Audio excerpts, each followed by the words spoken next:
Oke, Bismillahirrahmanirrahim. Assalamualaikum warahmatullahi wabarakatuh. Alhamdulillahilladzi arsala rasulahu bil huda wa dinil haq liyuzhirahu 'alad dini kullih wa kafa billahi syahida. Asyhadu an la ilaha illallah wahdahu la syarikalah wa asyhadu anna Muhammadan abduhu wa rasuluhu la nabiyya ba'dah. A'udzu billahi minasyaitonir rajim. Ya ayyuhalladzina amanu ittaqullaha haqqa tuqatih wa la tamutunna illa wa antum muslimun. Amma ba'du fa inna asdaqal hadits kitabullah wa khairal hadi hadi Muhammad sallallahu alaihi wasallam wa syarral umuri muhdatsatuha wa kullu muhdatsatin bid'ah wa kullu bid'atin dhalalah wa kullu dhalalah finnar. Alhamdulillahirabbil alamin. Segala puji bagi Allah, Rabb semesta alam. Seraya kita memuji kepada Allah, kita memohon ampunan kepada Allah, kita berlindung kepada Allah dari kejahatan diri kita sendiri, kita berlindung kepada Allah dari kejelekan amal perbuatan kita. Tak ada satupun yang dapat memberi petunjuk selain Allah. Jika Allah sudah memberi petunjuk, maka tidak ada satupun yang dapat menyesatkannya. Barang siapa yang disesatkan oleh Allah, maka tidak ada satupun yang dapat memberinya petunjuk. Kita mohon kepada Allah untuk dimudahkan, agar Allah memudahkan kita memahami dinullah ini, agar Allah menggolongkan kita menjadi orang-orang yang berilmu, orang-orang yang memiliki ilmu dengan hujah yang kuat, dan bukan hanya cuma memiliki ilmu dengan hujah yang kuat, tapi mampu mengamalkannya. Bahkan untuk beberapa hal yang terkait dengan ibadah, semoga Allah menggolongkan kita menjadi para ahli ibadah, beribadah dengan benar, dan beribadah dengan ittiba Rasul serta ikhlas. Semoga Allah memudahkan kita untuk mendapat berbagai macam keutamaan-keutamaan. Oke, insyaallah pada pertemuan kali ini kita akan lanjut membahas tentang ulumul hadis, gitu ya. Sebenarnya ini termasuk pembahasan lanjut dari ulumul hadis, jadi bukan ulumul hadis. Dari kemarin kita udah bahas apa saja.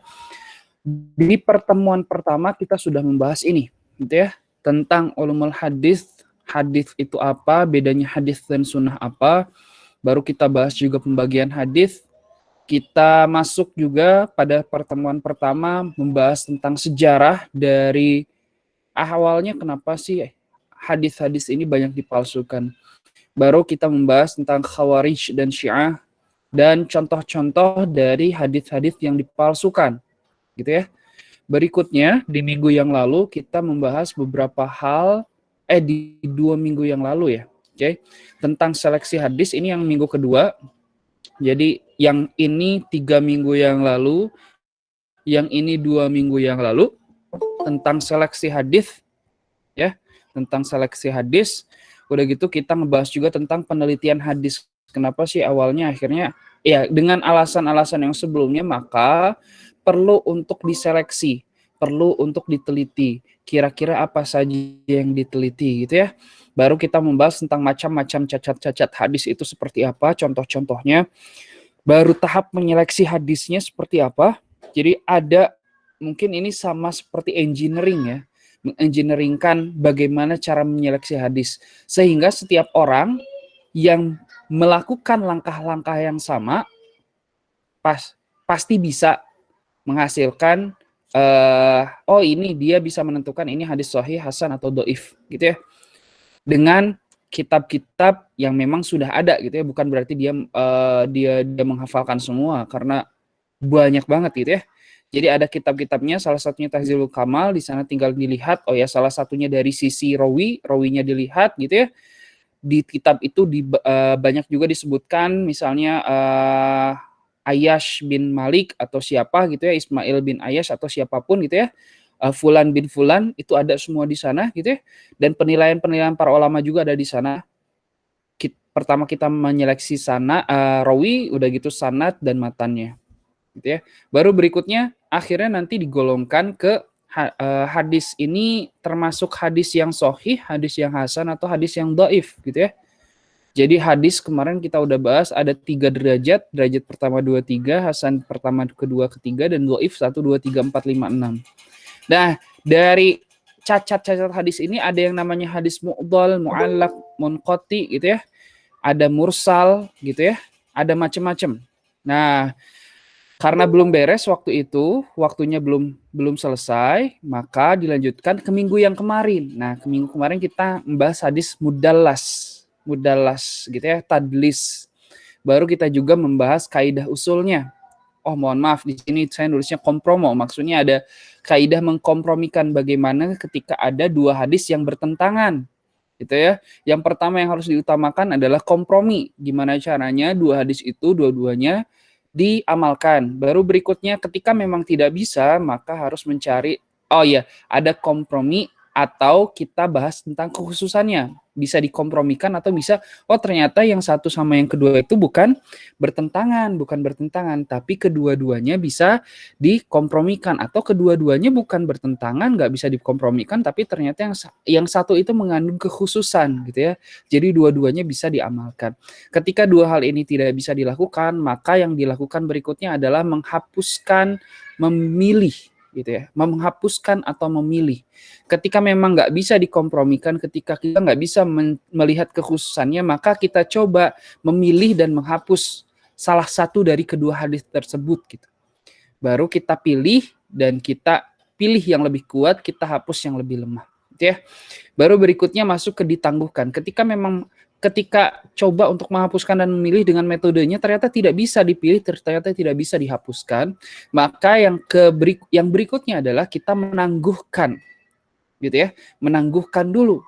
Dan yang terakhir kita mencari dalil yang ketiga. Kalau misalnya ternyata ada dalil yang ketiga, maka kita menggugurkan salah satu dari kedua yang awal. Jadi dua ini ditangguhkan, baru kita nyari hadis yang ketiga, ternyata hadis yang ketiga itu dia condong ke yang mana gitu ya. Baru akhirnya digugurkan mencari dalil yang ketiga. Dan di minggu yang kemarin kita tutup dengan pembahasan lafaz am dan khos. Am dan khos gitu ya. Nah, ini pembahasan kaidah usul fikih gitu ya. Kemarin di pertemuan kemarin di minggu yang lalu kita sudah membahas tentang usul, tentang kaidah usul. Ada usul fikih gitu ya. Ada beberapa yang bisa dilakukan gitu. Yang pertama itu adalah di sini jika engkau meyakini, yang pertama ini in kunta mudda'iyan faddalilu au naqilan fasihatu. Oke. Jadi kita sekarang masih review dulu ya. Mungkin ada teman-teman yang baru gabung juga belum melihat video-videonya. Kalau misalnya mau melihat video-video yang sudah direkam di setiap pertemuan KIT, insya Allah saya rekam dan teman-teman bisa mengunjungi YouTube saya.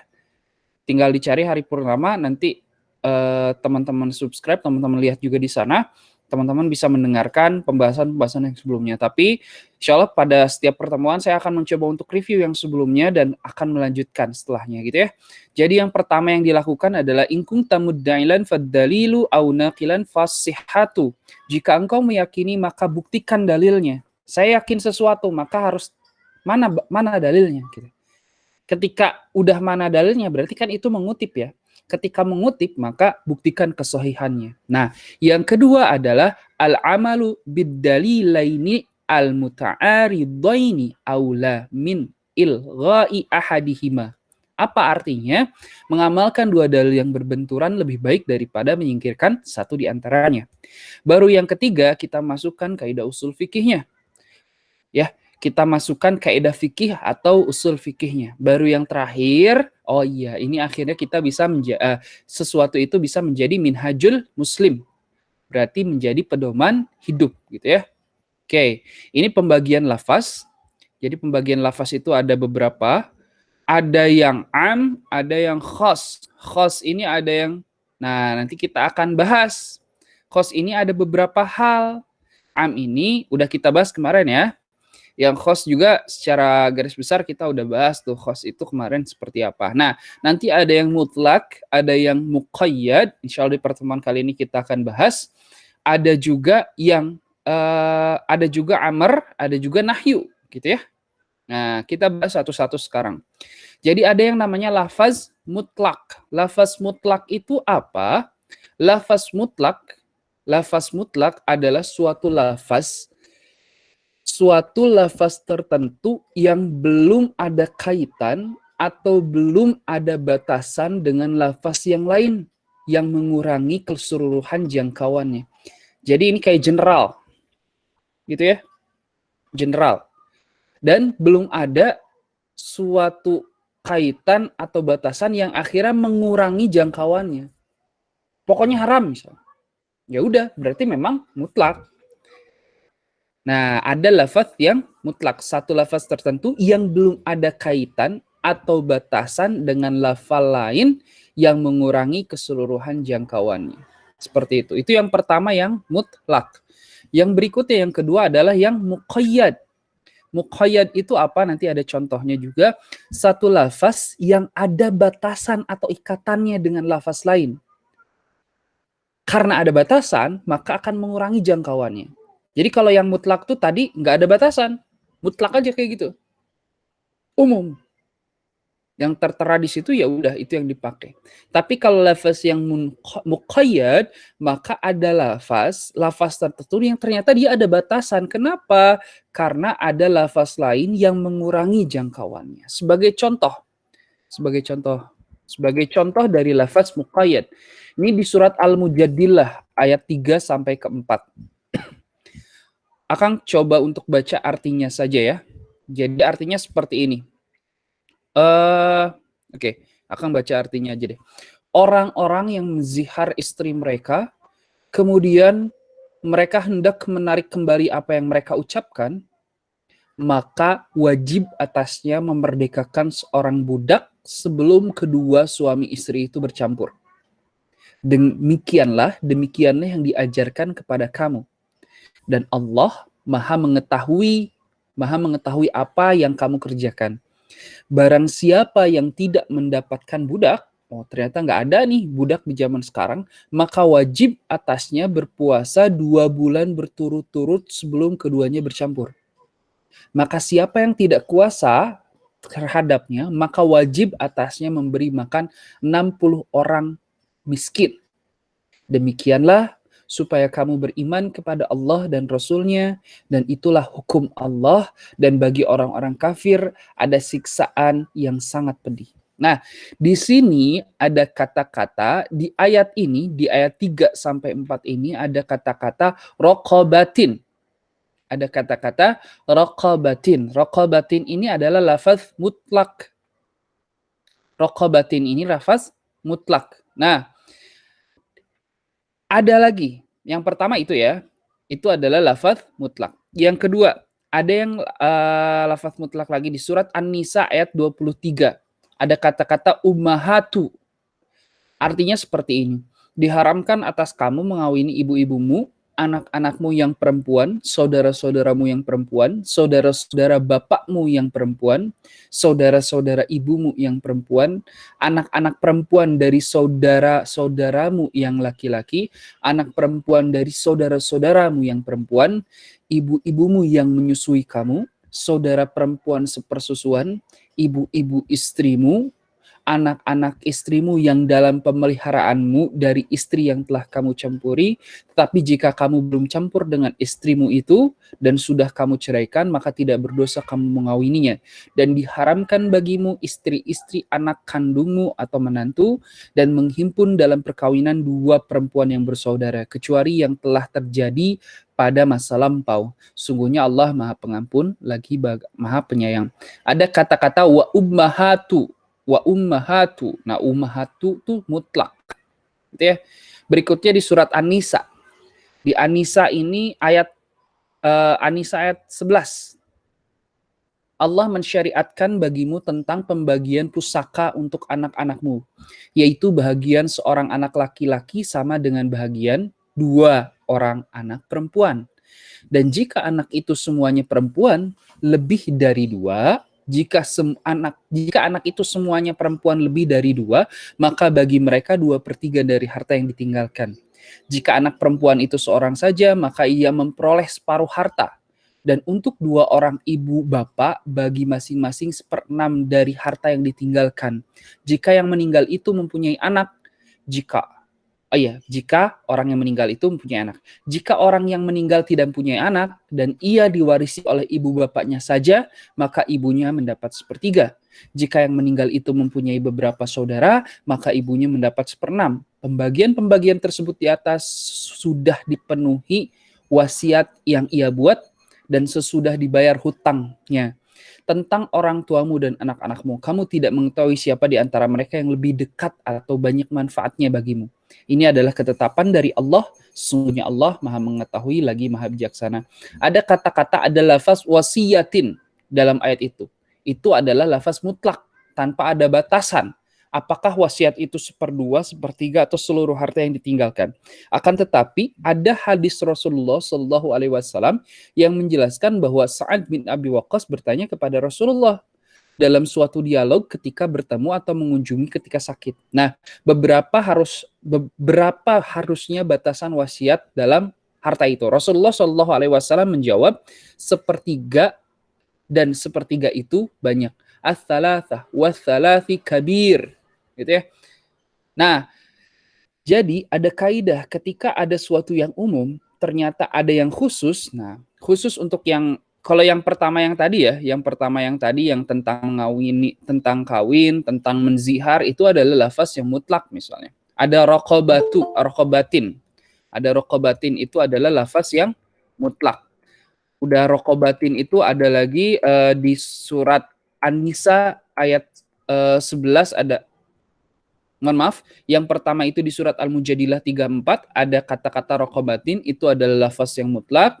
Yang kedua di surat An-Nisa 23 ada ummahatu, itu adalah mutlak. Nah, di ayat An-Nisa ayat 11 ada kata-kata wasiatin, ini juga mutlak. Jadi nggak peduli warisan itu 1/2, 1/3 nggak disebutin di situ. Tapi ternyata ada hadis Rasulullah. Sekali lagi, tidak disebutkan wasiat itu 1/2, 1/3 atau seluruh harta. Oke? Tapi ternyata di hadis Rasulullah Shallallahu Alaihi Wasallam yang menjelaskan bahwa Sa'ad bin Abi Waqqas pernah bertanya ke Rasulullah, berapa batasan wasiat? Nah, Rasulullah menjawab 1/3, 1/3 itu adalah banyak. Nah, berarti An-Nisa ayat 11 ini umum, general. Gitu ya? Nah, ada lagi hadisnya sahih, hadisnya dari Rasulullah ngobrol ke Sa'ad bin Abi Waqqas bahwa harta itu seperti wasiat dalam harta itu 1/3.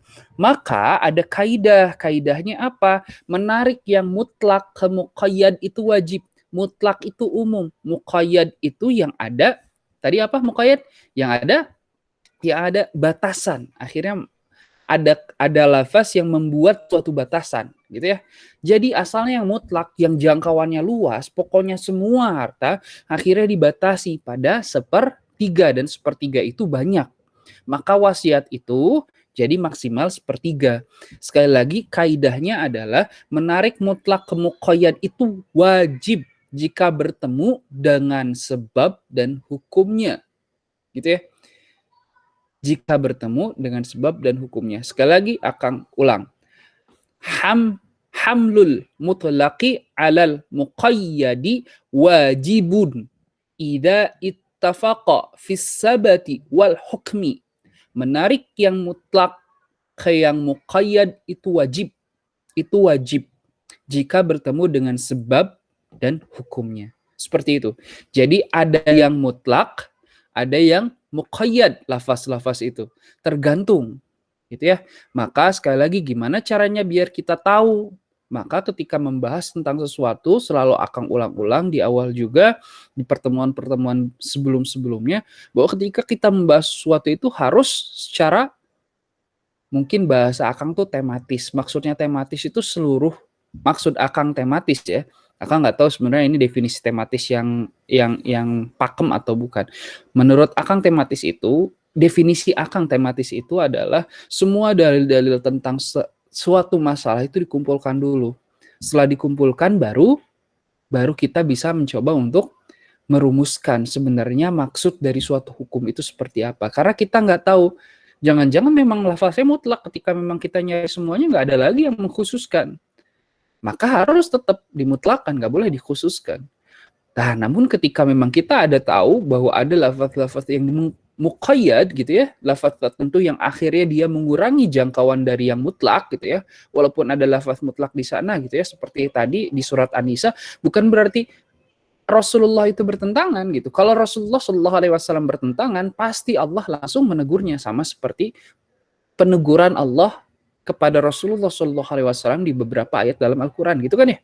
Ada beberapa kasus yang Rasulullah pengen mengharamkan madu untuk dirinya, akhirnya turun. Nggak patut untuk dirimu mengharamkan sesuatu yang Allah halalkan, gitu ya. Maka ditegur sama Allah. Dan ternyata untuk masalah yang tadi tidak ditegur gitu. Berarti memang itu satu sama lain adalah saling melengkapi gitu, saling melengkapi. Maka yang wajib, yang mutlak tadi harus ditarik ke yang muqayyad. Nah, berikutnya ada lafaz amr. Lafaz amr ini tadi di sini disebutkan lafaz yang dikehendaki dengan dia supaya orang mengerjakan apa yang dimaksudkan. Teman-teman udah bahas juga waktu itu di pertemuan-pertemuan tentang usul fikih, udah ada amr, ada nahyu, nanti ada mandub. Ini sekalian review juga ya, Mohon maaf nanti kalau misalnya ternyata suara Akang ada yang terputus-putus atau ternyata jaringannya lagi mampet gitu ya, karena terdengar dari suara terputus-putus, langsung ada seseorang yang ngabarin ke Akang. Kalau bisa sih khawatirnya Akang nggak mendengar suaranya, maka sebaiknya telepon, coba miss call Akang ya. Kalau handphone bergetar kayaknya Akang lebih aware gitu ya. Karena kemarin pernah Akang juga kuliah gitu ya, karena menggunakan Google Meet, ternyata kelamaan waktu putus internetnya akhirnya ke close. Akang nggak nyadar ternyata udah 10 menit ke close gitu. Karena emang yang Akang fokus kan ke slide ya, nggak melihat itu. Nggak ada komentar, nggak ada apapun, ya udah fokus. Ternyata pas lihat, loh kok ini udah rejoin. Wah, ternyata keputusnya lama. Padahal kalau misalnya Google Meet itu biasanya kalau keputusnya sebentar dia langsung otomatis connect lagi. Oke, balik lagi. Di sini kita lagi ngebahas tentang lafaz amr yang sudah kita bahas juga di pembahasan usul fikih sebelumnya. Salah satu lafaz amr itu oke. Mungkin Akang coba nanti review di akhir tentang lafaz amr yang di usul fikih ya, slide-slide-nya, nggak apa-apa. Nih, contoh lafaz amr di surat Al-Hujurat ayat 6. Ya ayyuhalladzina amanu in ja'akum fasiqun binaba'in fatamayyanu an tusibu qauman bijahalatin fatusbihu ala ma fa'altum nadimin. Hai orang-orang yang beriman, jika datang kepadamu orang fasik membawa berita, fatabayyanu, maka periksalah dengan teliti agar kamu tidak menimpakan suatu musibah kepada suatu kaum tanpa mengetahui keadaan yang menyebabkan kamu menyesal atas perbuatanmu. Jadi yang pertama itu adalah lafaz yang memang dikehendaki agar orang itu mengerjakan, ya. Yang kedua itu adalah lafaz nahyu. Nahyu itu apa? Lafaz nahyu itu apa? Lafaz nahyu itu lafaz yang menyuruh kita untuk menghentikan pekerjaan. Ada yang menyuruh, ada yang menghentikan. Mungkin kalau kemarin di usul fikih kita bahas secara detail ya. Kalau secara bahasa memerintahkan dan menyuruh untuk menghentikan gitu ya. Sesuatu yang perintah gitu. Kalau misalnya kita nge-translate itu dalam bahasa Indonesia dan akhirnya kita berpikir dalam bahasa Indonesia gitu ya, memerintahkan, maka semua perintah itu adalah wajib. Iya nggak? Diperintahkan sama Allah. Maka logikanya ketika kita mendefinisikan itu, amr gitu ya, amr itu ke dalam bahasa Indonesia dan kita berpikir bahasa Indonesia, maka nggak akan nyambung. Karena ternyata perintah-perintah juga kita udah bahas di pembahasan usul fikih sebelumnya, ada yang memang akhirnya jadi wajib dan nanti kita bahas juga di akhir, oke? Itu preview dulu. Oke, berikutnya ada yang nahyu. Nah, contohnya yang nahyu ini di surat Al-Baqarah ayat 195. A'udzubillahi minasyaitonirrajim. Wa anfiqu fi sabilillahi wa la tulqu bi aydikum ila tahlukah. ila tahlukati wa ahsinu innallaha yuhibbul muhsinin. Dan belanjakanlah harta bendamu di jalan Allah dan janganlah menjatuhkan dirimu sendiri ke dalam kebinasaan. Wala tulqu bi aidikum ila tahlukah, dan berbuat baiklah, wa ahsinu innallaha yuhibbul muhsinin, karena sungguhnya Allah menyukai orang-orang yang berbuat baik. Nah, ini contoh yang nahyu. Berikutnya, sebelum kita ini ada contoh tentang ini. Contoh kasus untuk memahami makna mutlak dan muqayyad. Kita mundur sejenak ya. Contoh kasus untuk memahami makna mutlak dan muqayyad. Ini hadis mutlak tentang saum orang mati. Hadis riwayat Bukhari dari Ibnu Abbas radhiyallahu anhu, ia berkata, telah datang seorang laki-laki kepada Nabi Shallallahu Alaihi Wasallam. Kemudian laki-laki itu berkata, sesungguhnya ibuku telah meninggal dunia dan ia punya tanggungan saum 1 bulan. Apakah aku dapat melunasinya? Rasulullah Shallallahu Alaihi Wasallam jawab, iya. Kemudian beliau bersabda, hutang kepada Allah lebih berhak untuk dilunasi. Sebentar. Ini dari hadis. Oke, lanjut. Nah, berikutnya ada dari hadis riwayat Muslim. Dari Aisyah radhiyallahu anha, Ummul Mukminin, ia berkata, sungguhnya Rasulullah Shallallahu Alaihi Wasallam telah bersabda, barang siapa yang meninggal dan atasnya ada tanggungan saum, maka walinya menggantikan saumnya. Nah, hadis di atas oleh sebagian ulama ditolak dengan penjelasan bertentangan dengan Al-Quran, karena menurut mereka jika hadis walaupun sahih, jika bertentangan dengan Al-Quran, maka ditolak dan ia termasuk ke dalam hadis dengan derajat dhaif. Kita tolak pendapat ulama tersebut. Kenapa? Karena tidak mungkin Nabi menyampaikan Al-Quran kemudian menentang Al-Quran dengan sabdanya. Oke, kita lihat pembahasannya. Pembahasannya saum dibatasi atau dimuqayyad oleh adanya nazar. Gitu ya. Saum yang dibatasi oleh adanya nazar. Dari hadis riwayat Baihaqi yang ini. Dari Ibnu Abbas radhiyallahu anhu, sesungguhnya seorang wanita bernazar akan saum selama sebulan, kemudian meninggal dunia. Kemudian datanglah saudaranya kepada Nabi Shallallahu Alaihi Wasallam. Kemudian Nabi Shallallahu Alaihi Wasallam bersabda, saumlah untuknya. Berikutnya, ini ada lagi. Oke, belum. Dari Aisyah juga. Dari Aisyah radhiyallahu anha, ia berkata Rasulullah Shallallahu Alaihi Wasallam bersabda, barang siapa meninggal dan ia ada tanggungan saum nazar, maka wajib mensaumi atasnya. Nah, jika kita melihat hadis yang tadi, hadis yang diriwayatkan oleh Ibnu Abbas itu ada yang bersifat mutlak, ada yang bersifat muqayyad. Begitupun hadis yang diriwayatkan oleh wanita terkemuka di dunia, bahkan di akhirat, Ummul Mukminin Aisyah radhiyallahu anhu. Ummul Mukminin juga bahasa di sana bersifat mutlak dan muqayyad, dan ini terlihat jelas dalam hadis riwayat Bukhari. Hadis riwayat Bukharinya ada yang tadi ya, telah datang seorang perempuan kepada Nabi Shallallahu Alaihi Wasallam. Kemudian wanita itu berkata, sungguhnya ibuku telah meninggal dan ia punya tanggungan saum nazar. Apakah aku dapat melakukan saum untuknya? Rasulullah Shallallahu Alaihi Wasallam bersabda, bagaimana pendapatmu seandainya ibumu punya hutang? Apakah kamu akan melunasi hutangnya? Perempuan itu berkata, iya. Kemudian Rasulullah Shallallahu Alaihi Wasallam bersabda, saumlah untuk ibumu. Hadis riwayat Abu Daud juga nih. Seorang perempuan naik perahu, lalu ia bernazar akan saum 1 bulan bila Allah menyelamatkan perjalanannya. Maka Allah menyelamatkannya. Namun, ia belum melaksanakan saum nazarnya sampai ia meninggal. Lalu kerabatnya datang kepada Rasulullah Shallallahu Alaihi Wasallam. Kemudian ia menceritakan hal itu. Kemudian Rasulullah SAW memerintahkan untuk saum atas perempuan itu. Barang siapa mati dan ia ada tanggungan saum, maka walinya mensaumi atasnya. Ada lagi nih, hadis riwayat Bukhari. Panjang sebenarnya. Nah, cuman akhirnya berlaku kaidah ini. Memahami yang mutlak kepada muqayyad itu wajib jika bertemu dengan sebab dan hukumnya.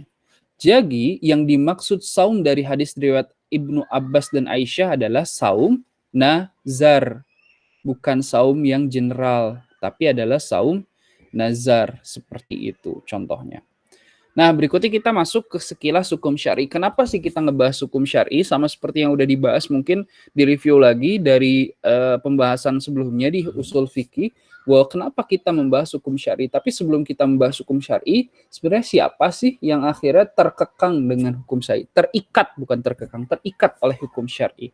Nih, di hadis riwayat Nasai dari Aisyah radhiyallahu anha, ia berkata, Nabi Shallallahu alaihi wasallam bersabda, pena diangkat dari 3 golongan. Orang yang tidur, orang yang tertidur hingga bangun, dari anak kecil hingga ia menjadi dewasa, dari orang yang gila yang akalnya tertutup hingga ia mampu berpikir dan sembuh. Ada lagi dari hadis riwayat Abu Daud. Pena diangkat dari 3 golongan. Orang yang tertidur hingga ia bangun dari tidurnya, dan dari anak kecil hingga ia bermimpi jima, dan dari orang yang gila yang akalnya tertutup hingga ia mampu berpikir. Ada lagi hadis lain dari hadis riwayat Tirmizi. Dari Ibnu Umar ia berkata, Ibnu Umar radhiyallahu anhu ia berkata, aku berkeinginan untuk bergabung bersama tentara Rasulullah Shallallahu alaihi wasallam. Pada waktu itu aku seorang anak yang berumur 14 tahun dan beliau menolak aku untuk datang bergabung. Tapi ketika usia mencapai 15 tahun, beliau menerimaku untuk bergabung dengan pasukannya. Ada lagi hadis lain, seorang anak, ini bukan hadis ya. Seorang anak jika umurnya telah sempurna 15 tahun, maka hukum yang berlaku padanya seperti hukum orang dewasa. Akan tapi jika ia bermimpi keluar sperma ketika sebelum umur 15 tahun, maka hukum yang berlaku padanya seperti hukum orang dewasa sejak dia bermimpi tersebut. Nah, Ahmad dan Ishaq berkata sebenarnya tentang definisi dewasa itu ada 3. Pertama, sempurna dewasanya jika berumur 15 tahun, atau ia sudah mimpi keluar sperma, atau jika tidak melihat pada umurnya dan mimpinya, maka lihatlah daerah kemaluannya, apakah sudah ditumbuhi oleh rambut atau belum. Jadi ada kata-kata bulughu. Bulughu itu kematangan, usia remaja gitu ya. Nah, ada hadis, itu kan yang umum ya, general. Nah, ini ada hadis lain yang kalau misalnya ternyata memang tidak ada yang berbicara tentang perempuan, nah berarti memang itu juga berlaku untuk perempuan yang tadi ya. Tapi ini ada hadis lain, Ummu Sulaim pernah bertanya Nabi Shallallahu alaihi wasallam tentang mimpi yang terjadi kepada seorang perempuan sebagaimana mimpi seorang laki-laki, gitu ya. Akhirnya Rasulullah Shallallahu alaihi wasallam bersabdanya seperti ini. Apabila perempuan tersebut bermimpi keluar mani, maka wajiblah mandi besar. Ummu Sulaim berkata, aku malu untuk bertanya tentang hal tersebut yang terjadi pada diriku. Ummu Sulaim berkata, adakah hal ini berlaku kepada perempuan? Nabi SAW bersabda, iya. Lalu Ummu Sulaim berkata, bagaimana dia ingin memastikan? Rasulullah SAW bersabda, ketahuilah bahwa mani lelaki itu kasar dan berwarna putih, sedang mani perempuan itu halus dan berwarna kuning. Mana makna mani yang menyerupai mani laki-laki atau perempuan, sudah pasti mani tersebut adalah darinya. Nah, jadi bagi mereka yang sudah bermimpi atau berumur 15 tahun, berlakulah pada diri mereka hukum syar'i gitu. Ternyata yang tadi memang sejalan. Oh, yang perempuan juga justru di hadis yang lain itu kan untuk laki-laki berlaku juga enggak dengan untuk perempuan. Nah, ternyata berlaku. Oh, jadi ya udah berlakunya general. Jadi baik yang sudah mimpi atau bermimpi umur 15 tahun, maka berlakulah hukum syar'i bagi mereka. Atau perempuan khususkan di hadis yang lain kalau misalnya sudah haid gitu ya. Gitu. Oke. Sebelum kita masuk, nah ini ya, bagi mereka yang sudah bermimpi atau berumur 15 tahun, berlakulah pada diri mereka hukum syar'i. Maka kita ngebahas tadi hukum syar'i. Nah, tentang hukum syar'i ini. Yang tadi ya, yang ini. Nah, berikutnya ada hukum syar'i itu ada 2. Ada taklifi, ada wadi. Ini juga udah dibahas kemarin sebelumnya oleh Akang di kajian fikih, gitu ya. Ada al-hukmu. Al-hukmu itu apa artinya? Dari segi bahasa itu artinya memutuskan. Al-hukmu itu memutuskan. Tapi ada dari segi syariat. Dari segi istilah. Dari segi istilah itu apa? Dari segi istilah itu apa? Dari segi istilah itu adalah seperangkat peraturan tentang tingkah laku manusia yang ditetapkan dan diakui oleh negara atau kelompok masyarakat, berlaku dan mengikat untuk seluruh anggotanya. Jadi ada peraturan tentang apa ya? Tingkah laku dari siapa? Dari manusianya, gitu ya. Udah ditetapkan, sudah diakui dan berlaku mengikat untuk seluruhnya. Nah, ada kata-kata syara'u, syar'i. Syara'u itu artinya apa? Jalan. Jalan yang biasa dilalui air. Syara'u itu jalan yang biasa dilalui air atau jalan. Syar'i itu berarti segala perintah Allah yang berhubungan dengan tingkah laku manusia di luar yang mengenai akhlak. Atau definisi lainnya seperti ini. Apa-apa yang bersangkutan dengan peradilan serta pengajuan perkara kepada mahkamah, tidak mencakup kepada hal yang halal atau haram. Halal dan haram udah jelas. Gitu ya. Nah, ini secara definisi, secara istilah hukum syar'i itu apa? Hukum syar'i itu adalah seperangkat peraturan berdasarkan ketentuan Allah tentang tingkah laku manusia yang diakui dan diyakini berlaku serta mengikat untuk semua umat yang beragama Islam. Oke, maka yang tadi hukum syar'i itu terbagi menjadi dua, ada yang taklifi, ada yang wad'i. Taklifi itu apa? Taklifi itu ini. Nah, tuntutan yang dikerjakan oleh para mukallaf. Nah, mukallaf itu yang apa tadi? Yang sudah mimpi, yang sudah 15 tahun atau yang haid gitu ya. Tuntutan untuk dikerjakan oleh para mukallaf atau untuk ditinggalkannya, baik yang diminta untuk dikerjakan atau diminta untuk ditinggalkan. Gitu ya. Yang mengandung pilihan di antara yang dikerjakan. Jadi ada yang memang kerjain.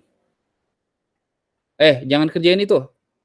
Atau ya silakan mau kerjain atau enggak. Maka yang kemarin kita udah bahas juga nih detail ya, pembagian hukum taklifi itu ada yang wajib, ada yang mandud, ada yang haram, ada yang makruh, ada yang mubah. Nah, gitu. Jadi nyambungnya kayak gitu tuh sebenarnya. Yang kemarin kita bahas. Kenapa kemarin kita bahas? Sebenarnya Akang pengen mempercepat aja dulu karena khawatir ini kajiannya nggak rutin, apalagi di masa pandemi ya. Dan alhamdulillah ternyata kajiannya rutin. Nah sebenarnya yang pembahasan yang kemarin itu lebih dalam daripada pembahasan yang ada di KIT gitu. Maka sekali lagi ada beberapa yang ditekankan untuk dipelajari oleh teman-teman di DKM 20. Pertama KIT, yang kedua adalah Al-Islah, nanti ada salah satu buku, nanti kita akan lanjut. Yang ketiga itu adalah usul fikih gitu. Kenapa penting untuk difahami? Biar teman-teman mengerti dari sekarang bahwa memang banyak pendapat gitu. Bisa A, bisa B, bisa C. Tapi teman-teman nggak perlu memusingkan itu gitu ya. Pokoknya apa, nyalahin satu, nyalahin yang lain gitu ya. Pokoknya poinnya adalah teman-teman ngerti dan yakin dengan apa-apa yang dilakukan dan diyakini. Tahu argumentasinya, bukan cuma sekedar ikut-ikutan. Ketika udah tahu, ketika udah yakin, jalankan gitu. Dan tanda kutip ya, menghormati teman-teman yang memang berbeda pendapat gitu. Karena pasti berbeda pendapat gitu ya. Jangan sampai kita malah ribut dengan sesama kita sendiri. Oke, balik lagi. Nah, ini ada pembagian hukumnya adalah wajib, mandud, haram, makruh, dan mubah gitu. Ada yang seperti itu. Wajib itu apa gitu, nanti kita bahas gitu ya. Jadi intinya wadi itu adalah yang mengandung ketentuan syara. Kalau yang wadi ya, nah, ini berikutnya kita masuk yang wadi. Wadi itu apa? Wadi itu adalah kitab syar'i yang mengandung ketentuan bahwa terjadi sesuatu itu sebagai sebab, syarat, atau penghalang sesuatu. Itu juga kita udah bahas. Nanti di review lagi. Nanti minggu depan kita akan lanjut lagi pembahasan, tapi Akang nggak tahu nih, mungkin akan masuk ke pembahasan tentang al-islah dulu sebelum masuk ke pembahasan usul fikih. Tapi minimal kita kita kita pernah mendengar, kita pernah familiar, dan teman-teman tahu posisinya gimana gitu ya. Posisinya gimana gitu ya. Jadi dari awal tadi ada pembagian lafaz, udah gitu ada pembagian hukum syar'i gitu. Oke.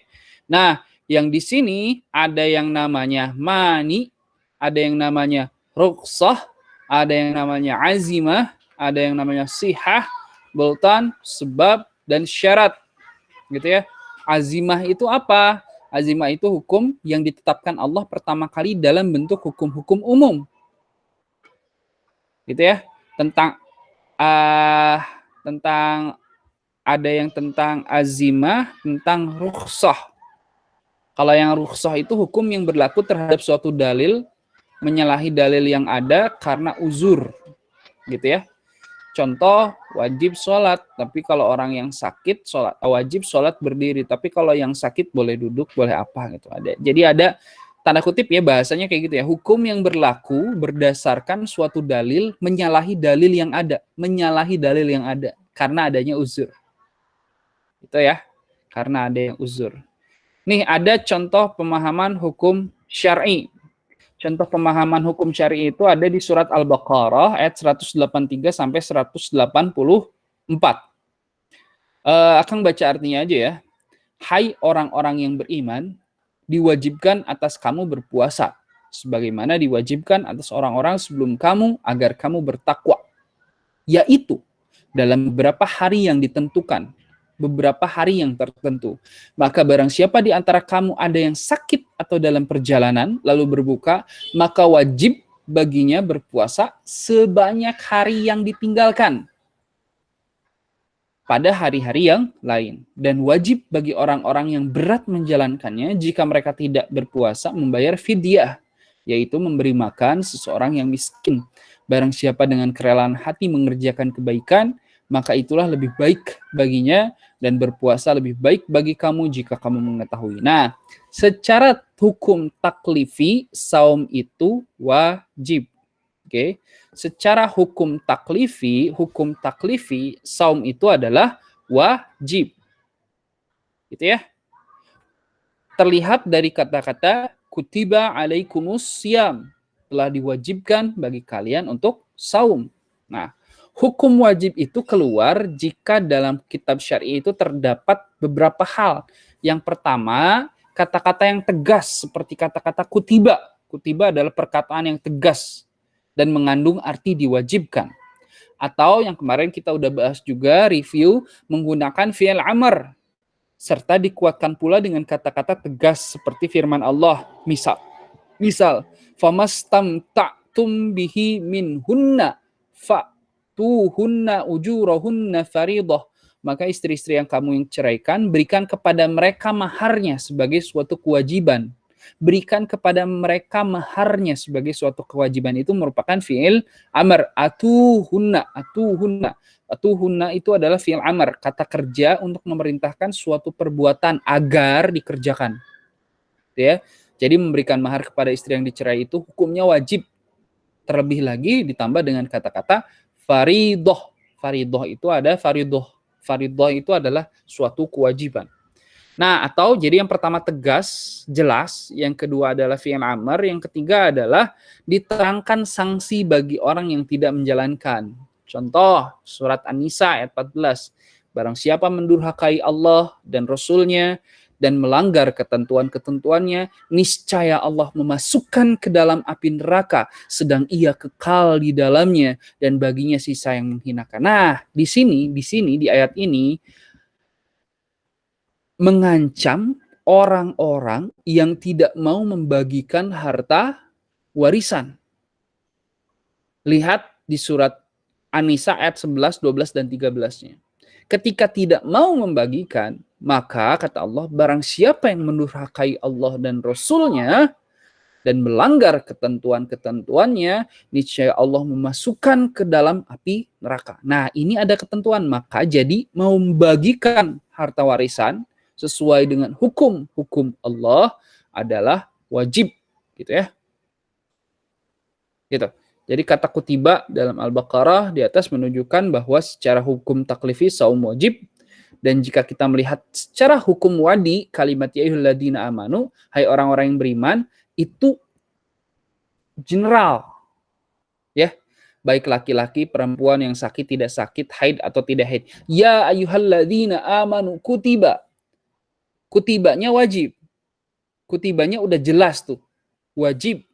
Gitu ya. Udah gitu, siapa yang diwajibkan? Ya ayyuhalladzina amanu. Oh, berarti semua orang-orang yang,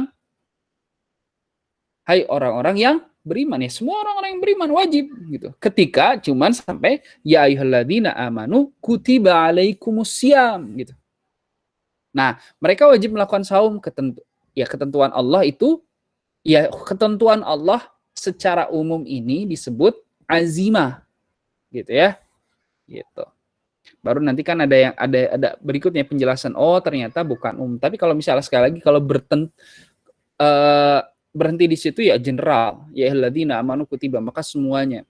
Cuman ada penjelasan yang mengkhususkan gitu ya.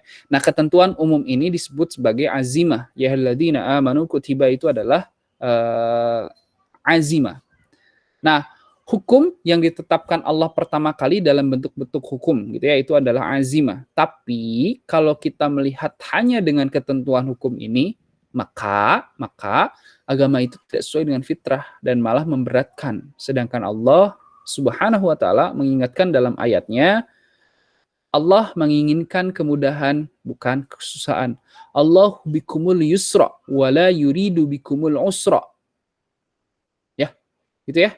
Allah menginginkan kemudahan bukan kesusahan. Maka bagi mereka yang tidak mampu terdapat rukhsah gitu. Bagi mereka yang tidak mampu terdapat rukhsah gitu.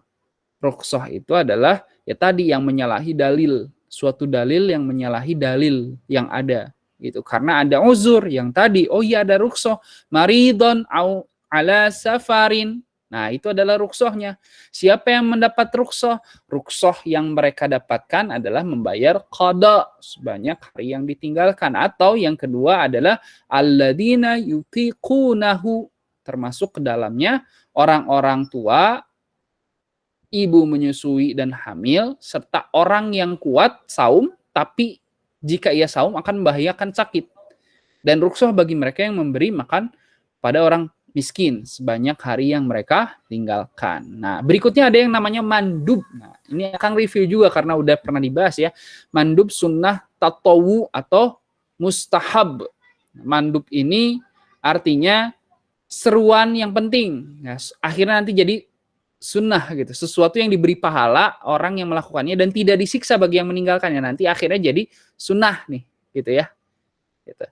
Dan berikutnya ada yang haram. Haram itu sesuatu yang banyak kerusakannya. Kadang-kala digunakan dalam arti larangan. Gitu. Jadi sesuatu yang diberikan pahala kepada orang yang meninggalkan dan dikenai dosa bagi orang yang melakukan. Ini yang haram. Baru ada yang karohah. Karohah ini apa? Makruh. Secara bahasa ya nanti akhirnya jadi makruh. Secara bahasa berarti sesuatu yang tidak disenangi atau sesuatu yang dijauhi. Gitu. Jadi sesuatu yang diberi pahala jika meninggalkan dan tidak dikenai dosa bagi yang melakukan gitu. Itu adalah yang makruh. Ada yang mubah. Mubah itu melepaskan atau mengizinkan. Jadi sesuatu diberi kemungkinan oleh pembuat hukum untuk memilih, silahkan mau melakukan atau mau meninggalkan. Gitu. Oke. Jadi itu. Mangga ada yang mau ditanyakan dulu nggak dengan pertemuan hari ini? Jadi kita udah bahas sebenarnya ini ada akan nggak menggunakan strik seperti yang disampaikan oleh Ustadz Habib, gitu ya. Di sini Ustadz Habib ngasih, pokoknya poin yang disampaikan itu adalah ini. Yang pertama adalah pengenalan global materi kajian keislaman. Ini udah kita bahas sampai beres. Alhamdulillah jarang-jarang nih kita sampai beres banget. Gitu ya. Alhamdulillah kita jarang-jarang sampai beres banget. Gitu ya. Jadi yang pertemuan yang ini udah pernah kita ngebahas tentang materi global keislaman. Di sini kita sudah membahas tentang peta hidup. kenapa kita harus mengetahui petanya gitu ya. Di situ filosofisnya semua dibahas. Akhirnya penting bagi kita kesimpulannya untuk belajar. Belajar hal-hal yang penting. Dari sekian banyak loh yang bisa kita pelajari gitu ya. Tapi dari sekian banyak ini mana yang harus kita pelajari duluan? Karena kalau kita mempelajari semua nggak akan beres-beres gitu. Setiap orang mempelajari semua nggak akan beres-beres gitu. Maka ada beberapa hal yang penting yang memang Allah tekankan kita harus tahu, harus paham tentang itu gitu. Nah, maka di situ kita bahas ternyata yang penting itu adalah ma'rifatullah, ma'rifatul Rasul, ma'rifatul dinul Islam, dan ma'rifatul insan juga penting gitu. Maka kita membahas ini gitu ya. Kalau ini benar-benar Ustadz Habib itu benar-benar langsung menyingkat dalam satu pertemuan. Jadi nggak dibahas satu persatu. Tapi poinnya, filosofisnya seperti ini gitu.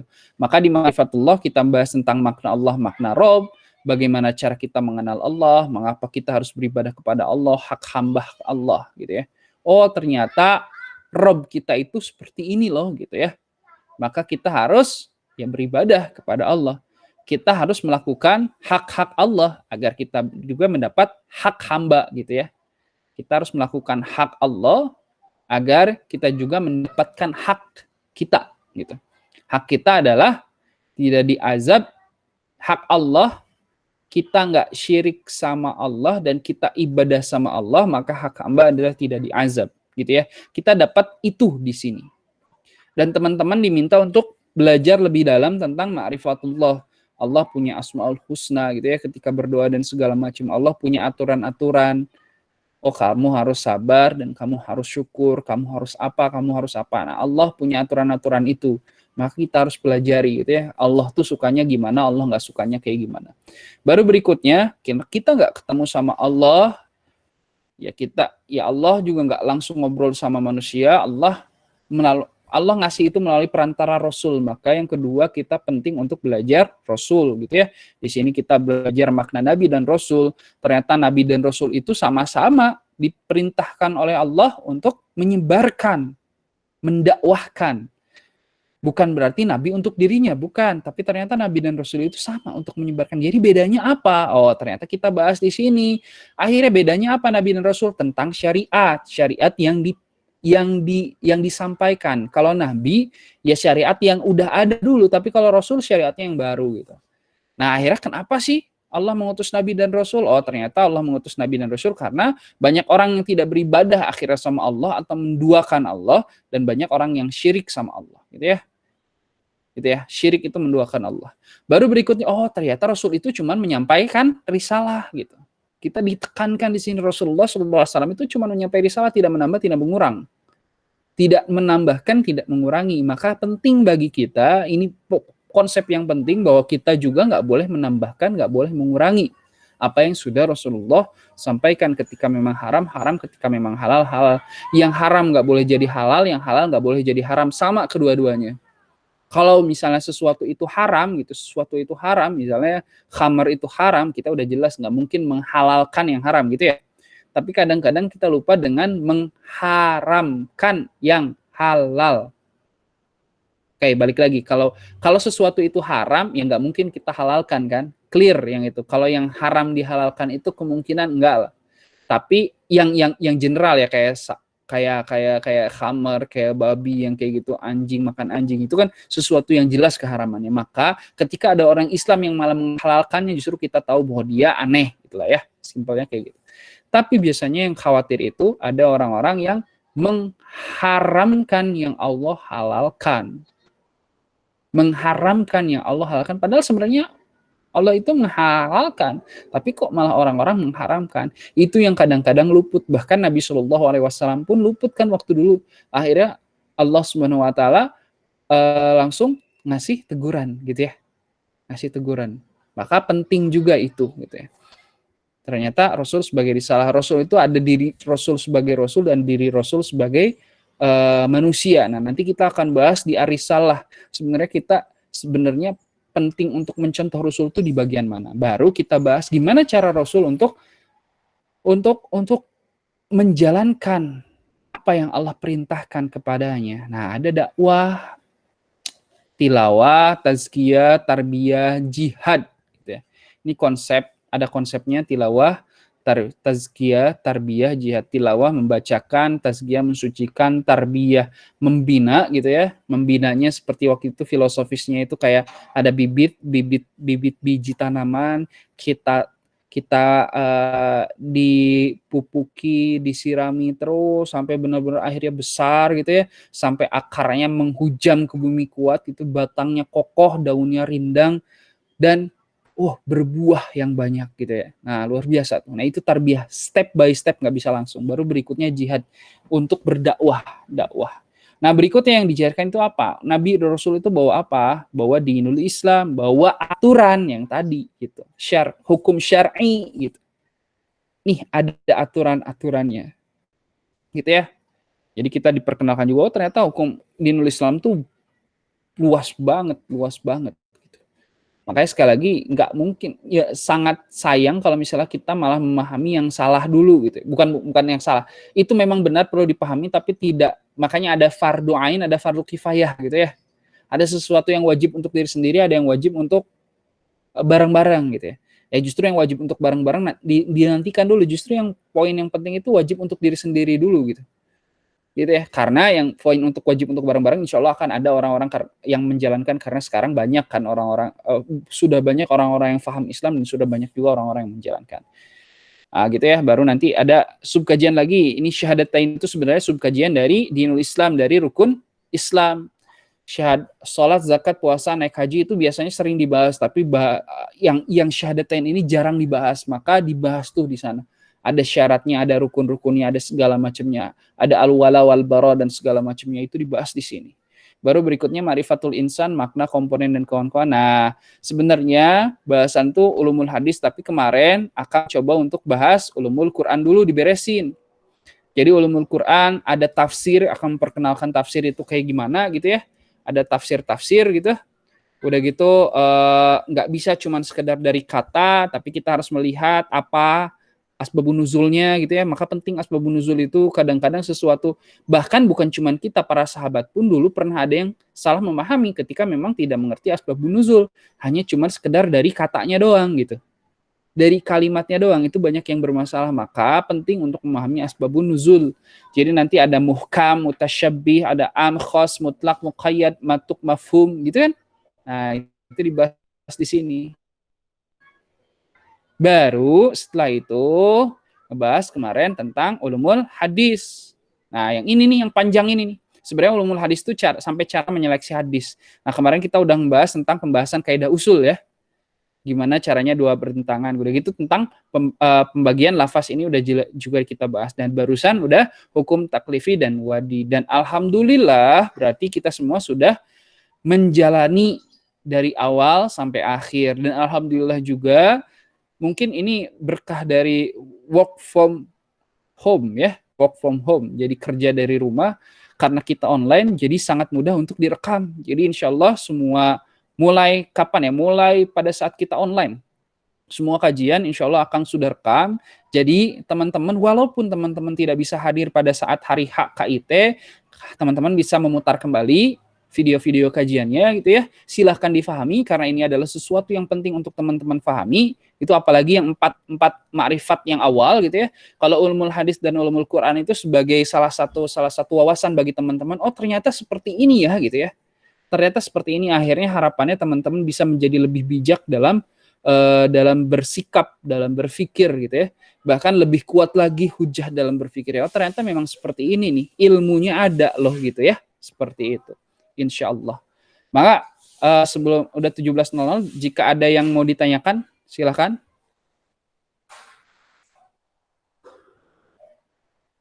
Sudah cukup? Kalau sudah cukup, mungkin nanti untuk apa ya? Alhamdulillah. Untuk ketika ada pertanyaan, silahkan ditanya di grup DKM ataupun di grup KIT, misalnya yang kita lebih personal ya, misalnya di grup khusus yang KIT, teman-teman yang KIT, silahkan tanyakan di sana. Pun ketika mendengarkan video Akang ada yang misalnya kurang tepat atau apa, silahkan untuk disampaikan di sana juga. Nanti kita akan berdiskusi ketika memang ada yang error atau ada yang salah dari Akang, nanti insya Allah Akang sekalian bikin notes di YouTube-nya ya, di YouTube-nya masing-masing. Dan sekali lagi sudah di-post semuanya ada di YouTube. Jadi teman-teman dipersilahkan untuk mendengarkan walaupun bukan di waktunya. Silahkan kalian juga bisa memilih misalnya videonya dimatikan dan teman-teman mendengarkan audionya saja gitu ya. Gak apa-apa juga. Tapi kalau misalnya oh ya emang ini ada slide-nya sekalian teman-teman untuk melihat juga, ya silahkan langsung dinyalakan videonya tapi diatur dengan kualitas yang paling rendah misalnya seperti itu. Dan insya Allah kita akan melanjutkan dengan al-islah di pertemuan berikutnya. Baru berikutnya nanti kita sambung-sambung sedikit dengan usul fikih. Jadi al-islah dan fikih insya Allah kita akan satu sama lain saling bergantian untuk di kajian Islam terstruktur minggu depan. Begitu ya. Alhamdulillahirrabbilalamin. Sekali lagi silahkan teman-teman punya list sendiri gitu ya. Ada beberapa video gitu, mana video-video yang teman-teman sudah dengarkan gitu, mana yang belum, udah gitu ketika ada yang tidak dimengerti langsung ditanyakan. Jazakumullah khairan katsira atas kehadirannya. Kita tutup dengan sami-sami, kita tutup dengan hamdalah bersama-sama. Alhamdulillahirabbil alamin. Istighfar sebanyak-banyaknya. Astagfirullahaladzim, astagfirullahaladzim, astagfirullahaladzim. Dan kita tutup dengan doa. A'udzubillahi minasyaitonirrajim. Bismillahirrahmanirrahim. Alhamdulillahi rabbil alamin arrahmanir rahim maliki yaumiddin iyyaka na'budu wa iyyaka nasta'in ihdinas siratal mustaqim siratal ladzina an'amta 'alaihim ghairil maghdubi 'alaihim waladdallin amin. Allahumma shalli ala Muhammad wa ala ali Muhammad. Ya muqallibal qulub tsabbit qalbi 'ala dinik. Ya muqallibal qulub tsabbit qalbi 'ala dinik. Allahumma innaka afuwun karim tuhibbul afwa fa'fu anni. Allahumma innaka afuwun karim tuhibbul afwa fa'fu anni. Allahumma innaka afuwun karim tuhibbul afwa fa'fu anni. Allahumma ajirna minan nar. Allahumma ajirna minan nar. Allahumma ajirna minan nar. Allahumma arhamna bil Qur'an waj'alhu lana imaman wa nuran wa hudan wa rahmah. Allahumma dzakirni minhu ma nasitu wa 'allimni minhu ma jahiltu warzuqni tilawatahu ana alayli wa atrafan nahar waj'alhu lana hujjatan ya rabbal alamin. Ya Allah, tetapkanlah Islam dan iman di hati kami hingga akhir hayat kami ya Allah, dan matikanlah kami dalam keadaan husnul khatimah ketika Engkau ridha kami masuki jannah-Mu ya Allah, bertemu denganmu kelak ya Allah. Jadikan sebaik-baik amal kami di akhirnya, sebaik-baik umur kami di penghujungnya, dan sebaik-baik waktu kami saat kami bertemu denganmu ya Allah. Jadikan kebaikan dalam din kami ya Allah, karena ini merupakan kunci kehormatan kami ya Allah. Jadikan kebaikan di dunia kami karena disinilah kami hidup ya Allah, dan jadikanlah kebaikan di akhirat kami karena di sanalah tempat kembali kami ya Allah. Jadikan kami termasuk kelompok orang-orang yang sedikit, orang-orang yang bersabar di kala ditimpa musibah, bersabar di kala menjalankan ibadah, bersabar di kala menjauhi maksiat, dan bersyukur di kala lapang ya Allah. Ya Allah, jadikanlah kami termasuk orang-orang yang sedikit ya Allah, orang-orang yang berilmu ya Allah, yang paham, mudahkan kami memahami ilmu-Mu ya Allah, dan ingatkan kami jika ada ilmu-Mu yang kami lupakan ya Allah, agar kami memiliki ilmu yang kuat, hujah yang kuat, dan kami bisa mengaplikasikannya ke dalam hidup kami ya Allah. Dan jadikan kami termasuk ahli-ahli ibadah ya Allah, yang ibadahnya benar, yang ibadahnya ikhlas ya Allah, yang rindu, yang menikmati ibadah kepadamu ya Allah, beribadah kepadamu ya Allah. Ya muqallibal qulub tsabbit qalbi 'ala dinik. Rabbana atina fid dunya hasanah wa fil akhirati hasanah wa qina adzabannar. Subhana rabbika rabbil izzati amma yasifun. Wassalamun 'alal mursalin walhamdulillahi rabbil alamin. Aqulu qali hadza wastaghfirullaha li wa lakum. Assalamualaikum warahmatullahi wabarakatuh. Waalaikumsalam.